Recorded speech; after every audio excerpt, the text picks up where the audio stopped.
Assalamualaikum warahmatullahi wabarakatuh. Ya, selamat pagi rekan-rekan, bagaimana kabarnya? Semoga dalam keadaan sehat walafiat. Ya, pada hari ini hari Minggu ya, hari Sabtu. Hari Sabtu tanggal 31 Mei 2025 rekan-rekan semua sahabat tani. Saya berada di tengah persawahan ini ya, tengah area persawahan, dimana kegiatannya nanti itu ada dua. Yang pertama itu adalah mau melihat pekerjaan tentang itulah matun ya, pencabutan gulma rumput di tanaman sawah padi. Kemudian yang kedua itu adalah mau melihat pekerjaan itu penyebaran kapur pertanian sahabat tani ya. Kapur pertanian itu sangat penting sekali dalam rangka untuk menstabilkan pH tanah ya. Kalau tanah kita ini terlalu asam, tanah ladang maksudnya di sawit terlalu asam, itu akan berpengaruh pada pertumbuhan padi. Orang mengatakan karena asam-asaman itu. Nah, apa yang harus diperhatikan dalam penyebaran pengaplikasian kapur pertanian itu sahabat tani? Itu yang pertama itu adalah kita pilih jenis kapurnya. Ya, itu kan ada kapur yang jenis dolomit, ada yang kalsit kan ya. Ada yang dimana untuk dolomit itu kandungannya ada magnesium dan ada kalsium, sedangkan yang kalsit itu memang dominan pada kalsiumnya. Kita tentukan dulu jenis kapurnya itu apakah yang dolomit atau kalsit. Nah, biasanya saya menggunakan yang jenis yang dolomit itu. Yang pertama kita pilih jenisnya itu dulu ya. Setelah itu yang kedua kita tentukan dosisnya ya, jangan sampai salah ya.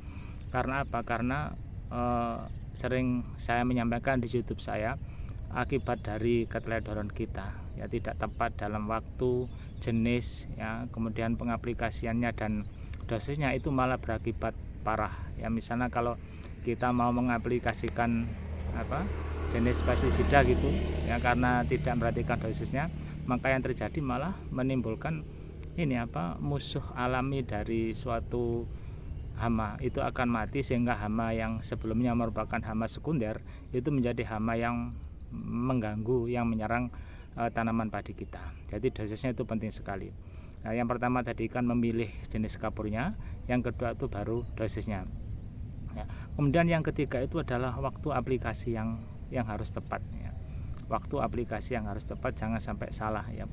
Ketika kita menyemprot saja kan ada waktunya ya, misalnya jangan sampai terlalu siang terik, nanti bisa menguap ya, atau ketika turun hujan ya nanti akan terbawa oleh air. Sama dengan ketika kita mengaplikasikan kapur dolomit ini juga jangan terlalu harus memperhatikan waktu pengaplikasian sahabat tani.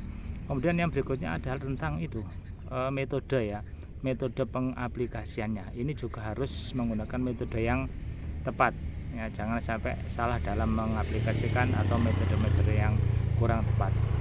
Kemudian yang berikutnya adalah kita lakukan tester ya, pH tanah ya, pH tanah sebelumnya berapa, kemudian setelah diaplikasikan dengan kapur pertanian ini itu adalah setelahnya itu berapa. Ini penting sekali untuk mengetahui perubahan-perubahan yang ada itu ya.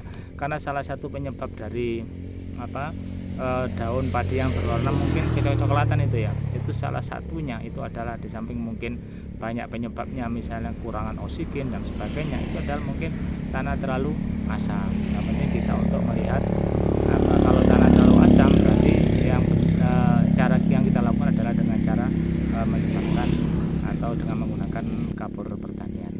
Saya kira itu kawan-kawan ya, semoga ini bisa memberikan pelajaran. Saya tidak bermaksud menggurui, tapi ini sharing saja, barangkali rekan-rekan punya pengalaman yang itu bisa disampaikan. Assalamualaikum warahmatullahi wabarakatuh. Penyebab lain dari daun padi berwarna coklat-coklatan di samping asam, tanah asam karena kurangan pH ya, karena pH-nya tidak stabil, itu adalah satu karena kekurangan unsur hara, kemudian juga karena kondisi lingkungan serta serangan hama dan cuaca yang ekstrim. Kekurangan kalium, daun padi bisa mengalami nekrosis atau kematian jaringan yang menyebabkan warna coklat. Sedangkan kekurangan nitrogen, daun menguning terlebih dulu sebelum berubah menjadi coklat. Ya. Sementara kekurangan magnesium ini bisa menyebabkan bercak coklat pada daun yang tua. Tanah terlalu asam, ya, pH rendah menghambat penyerapan unsur hara, di mana menyebabkan daun padi kurang sehat. Ya. Serangan hama seperti warna coklat ini dapat juga menyebabkan daun mengering dan berubah warna. Keringan atau hujan berlebihan bisa memicu stres pada tanaman yang menyebabkan perubahan warna daun.